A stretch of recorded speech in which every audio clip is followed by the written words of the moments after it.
নমস্কার বন্ধুরা, তোমরা সবাই কেমন আছো? আমিও খুব ভালো আছি। তো বন্ধুরা, হোলির দিন সেজে গুজে সন্ধেবেলা বেরিয়ে পড়েছিলাম ঘুরতে। হ্যাঁ বন্ধুরা, এখানে খুব সুন্দর সুন্দর পুজো হচ্ছিল চারপাশে, একদম বাড়ির কাছেই।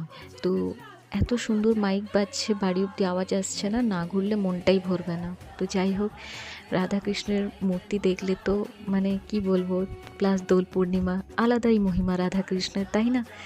তো মনটা মুগ্ধ হয়ে যায়। তো আমরা অনেকগুলো প্যান্ডেল ঘুরলাম, আর এত সুন্দরভাবে সাজানো, ঠাকুর তো সুন্দরভাবে সাজানোই, প্যান্ডেল এত সুন্দরভাবে ফুল দিয়ে অ্যারেঞ্জমেন্ট করা আছে, আপনারা দেখতেই পাচ্ছেন। তো খুব ভালো লাগলো।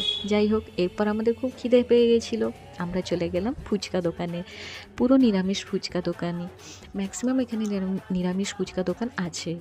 তো এই দাদা কিন্তু অলরেডি ফেমাস, আপনারা মুখটা দেখলেই বুঝতে পারবেন। আর এই মিষ্টি ফুচকাটা আমরা পার্সেল করে নিচ্ছিলাম আমার শাশুড়ি মার জন্য। আমার খুব ভালো লেগেছিল ফুচকাটা দেখতে, খেতেও ভালো। আমি একটা বাড়িতে গিয়ে কিন্তু টেস্ট করেছি। তো বন্ধুরা, তোমরা কিভাবে মাস্তি করেছো অবশ্যই জানাবে।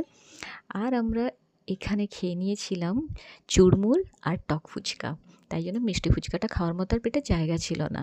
প্লাস কোল্ড ড্রিঙ্কস, এটা সেটা এইসব তো চলেই, যেহেতু বেশি খেয়ে নিয়েছি তাই কোল্ড ড্রিঙ্কস খেতে হবে।